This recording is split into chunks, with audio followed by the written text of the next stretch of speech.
What is it about this time of year that I see so many people looking for new jobs? Are they all coming from interstate or international, or are they just pivoting to a new role because they've become bored and stagnant in their role? Let's face it, no one likes to hire new people because that means new staff training, and that can take a lot of time, energy, and it might not even pan out. History would tell us that people don't stick around in the long run. But why is that? Is it because they're not really dedicated to the job? Is it the working environment? Is it the colleagues? Is it the customers? Is it the industry? Oh my God, hopefully not. Owners don't want to be continually hiring and finding new staff. They want to invest in people that will invest back in the business with their time, with their proficiency, with their skill set, giving the customers a consistent experience that just brings love and joy into that business. That's the love and joy from the customer experience, where there's a connection between people that are having a great time, sharing great moments, and sharing great products. At the same time, it's the love that comes through the transaction, through the purchasing of products and services that builds profit and keeps the business going. If you're building a career, it's a pathway that has goals oriented into your actions. On the daily basis, you've got different targets that you've got to meet. It's a quality thing. Year on year, there are droves of people looking for new jobs around this time of year. I monitor the Facebook groups, I monitor the recruitment platforms, and I just see so many jobs become available. This is not typically going to be coming from an expansion in the industry. The early days of the year are ones where it's quiet. People have just gone back to school, just gone back to work after a holiday period. It's quiet. That means people have left their jobs. That means they've decided, it's not for me. I want to do something different or do it somewhere else. And this is a real problem for cafes and every industry, as a matter of fact. What I would be thinking is, if I'm getting towards the end of the year, I'd be thinking, what path would I like my team to be on for the next year? What types of goals would I like for them? And that means a conversation. You've got to ask them, what do you want from your job here?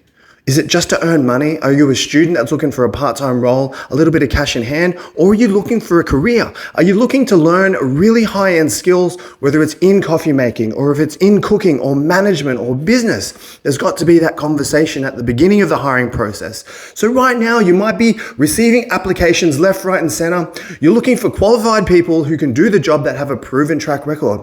Here's something I really want to direct you towards.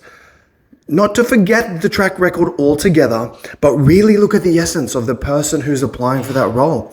How committed do you think they're going to be? Because you do want to know whether someone can do the job or not. But there's an even more important question that you need to be asking. Do you want to be doing that job? What I've noticed in the hospitality industry over so many years is that there are committed professionals who go in and that's what they want out of their career.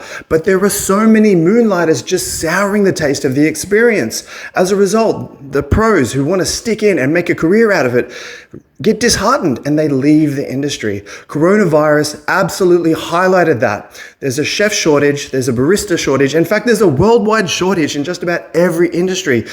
I think it turns out that most people don't like their jobs. All of the people involved want something out of this scenario. They all want to get their piece of the pie. So what is it? What is the piece of the pie? Is it just a part-time job to earn some extra money while they're a student? Is it a career that has long-term growth involved? The actions that come as a result of this question are significantly different.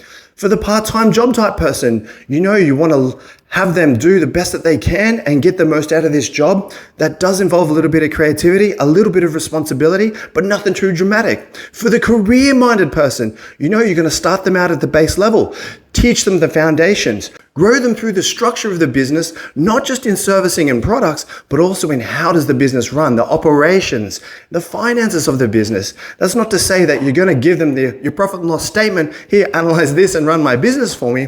But what it does mean is you're going to explain to them and teach them how does the flow of money within this business actually work. And it starts with the lead generation. It starts with, hey, who out there wants what I've got?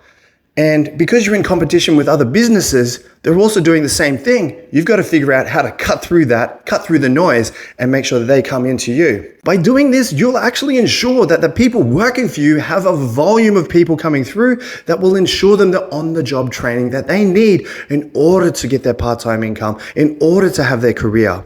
There is nothing worse as a professional standing or sitting or being in their place of work and have basically nothing to do. We're fishing for jobs like cleaning and maintenance and organization, but what's even the point? There's no customers to serve. This is a problem that keeps on happening year after year as jobs open up. Cafe operations aren't doing so well, businesses close, or people get bored and they have to move on. The cycle of the hiring continues, and it's hard for me to see because people are looking for that slice of heaven in their career. They are looking for that satisfaction in the work that they do. This is how to do it. The hiring process works hand in hand with customer acquisition. You've got to have customers coming in order to warrant your business to have professionals to serve them. It's that simple. When you have professionals to serve the customers, they do a good job, more money comes in, and you can continue training staff to be better and better and keep that self-prophesizing loop continuing. Here's a little bear to say a quick word. Hi.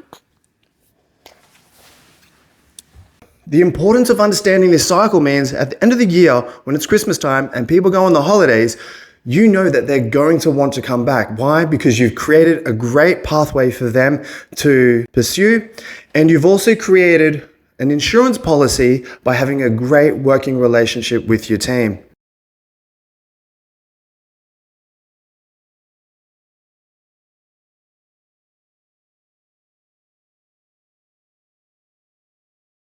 And that means at some point in the future, they may return. It's not uncommon for people to leave and to come back. It's about setting up the foundational relationship, understanding the goals and the pathways in order to get them, maintaining that relationship through training and communication, and then going about it on the daily, making sure that there's clear actions, clear structures, clear instructions on how to get those goals.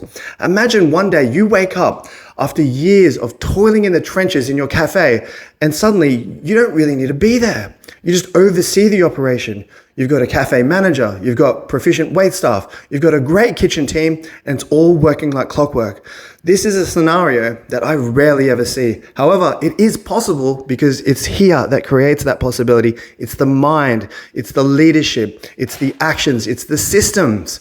This is 101 stuff, but because no one really hits the mark, it's so common for people to believe that it's not possible. But I'd like to reframe that and tell you that it is possible. Not only is it possible, it is undeniably necessary for the long-term growth and expansion of your business.